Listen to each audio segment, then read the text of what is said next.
जय श्री हरि। प्यारे भक्तों, आप सभी का स्वागत है, अभिनंदन है। आज हम आठों वारों की कथा को श्रवण करेंगे। आठों वारों की कथा नित्य श्रवण करने से घर में धन और धान्य की अधिकता रहती है और श्री हरि विष्णु जी माता लक्ष्मी के साथ सदैव ही घर में निवास करते हैं। आठों वारों की कथा महात्म्य सुनने से व्यक्ति का मन शांत रहता है और आ रही सभी विपत्तियां उस पर से टल जाती हैं। आठों वारों की कथा आप नित्य अवश्य ही श्रवण करें। किसी गांव में एक माँ और बेटा रहते थे और बहू भी साथ ही रहती थी। एक दिन सुबह माँ गंगा स्नान के लिए जा रही थी तो बहू से कह गई कि मेरे बेटे को सुबह रोटी दे देना। उसने कहा ठीक है, मैं दे दूंगी।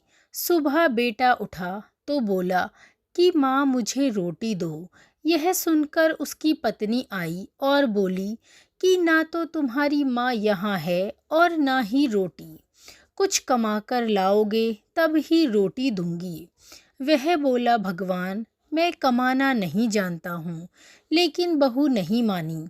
उसने कहा अगर तुम 4 रोटी आम के अचार के साथ ही दे दो। बहू ने 4 रोटी बनाई और अपने पति को दे दी।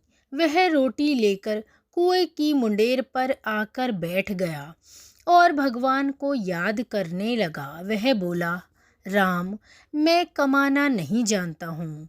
भगवान उसकी बात सुन ब्राह्मण का वेश बनाकर वहाँ आए और उससे कहने लगे कि तुम इतने उदास क्यों बैठे हो। वह बोला मेरी पत्नी ने कहा है कि जब तक तुम कमाना नहीं जानोगे और कमाकर नहीं लाओगे तब तक रोटी नहीं मिलेगी। लेकिन मैं कमाना नहीं जानता। भगवान बोले कि मैं भी कमाना नहीं जानता हूँ, लेकिन मैं आठों वारों के नाम जानता हूँ। इससे तुम्हारे घर अटूट भंडार भर जाएंगे।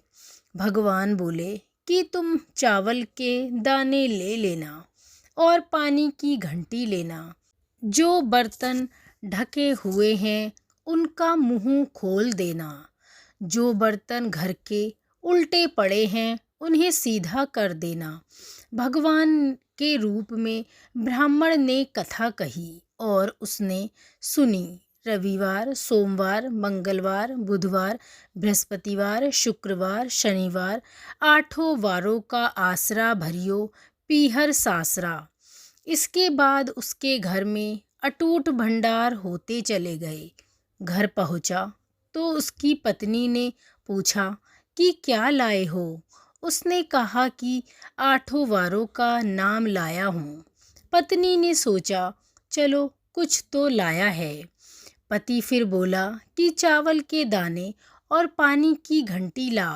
जो औंधे मुंह पड़े हैं उन्हें सीधा कर। जो ढके हैं उनका मुंह खोल दे। पति ने कही, पत्नी ने सुनी। रविवार, सोमवार, मंगलवार, बुधवार, बृहस्पतिवार, शुक्रवार, शनिवार, आठों वारों का आसरा भरियो पीहर सासरा और अटूट भंडार होते चले गए। अपनी पत्नी से उसने एक दिन कहा कि मैं बेटी से मिलने जा रहा हूँ। फटे से कपड़े पहन बेटी के यहाँ गया तो बच्चे बोले नाना आए हैं, नाना आए हैं। बेटी बोली कि नाना क्या आए हैं, 2 दिन की मुफ्त रोटियां तोड़ने आए हैं। बेचारा सोचने लगा कि गरीबी सब कहलवा देती है मुख से। पिता ने बेटी से कहा कि बेटी मेरी आठों वार की कहानी सुन ले। बेटी ने जवाब दिया कि पिताजी मेरा झूठा है और पिता भूखा ही सो गया। अगले दिन बेटी को पिता पर तरस आता है। वो कहती है पिताजी आप अपनी कहानी सुनाओ। पिता बोला कि चावल के दाने ला, पानी की घंटी ला। जो औंधे मुंह पड़े हैं उन्हें सीधा कर। जो ढके हैं उनका मुंह खोल दे। पिता ने कही और बेटी ने सुनी। रविवार, सोमवार, मंगलवार, बुधवार, बृहस्पतिवार, शुक्रवार, शनिवार 8 वारों की कथा सुनी। 8 वारों का आसरा, भरियो पीहर सासरा और अटूट भंडार होते चले गए। बेटी टोकरे भर भर कर बांटने लगी। बेटी की पड़ोसन ने जब कहा कि तुम तो कहती थी कि तुम्हारा बाप कुछ नहीं लाया, तो ये इतना सामान जो तुम बांट रही हो ये कहाँ से आया? बेटी ने जवाब दिया कि मेरे पिता तो खाली हाथ ही आए थे। ये तो 8 वारों की कहानी का फल है। पड़ोसन बोली कि अपने पिता को कहो वह हमें भी 8 वारों की कहानी सुना दे। पिता ने कहा कि आज तो मेरा मुंह झूठा हो गया है, लेकिन कल मैं कहानी सुना दूंगा। दूसरे दिन पिता ने बेटी की पड़ोसन को भी 8 वारों की कहानी सुनाई, जिससे उसके घर भी अटूट भंडारे भर गए।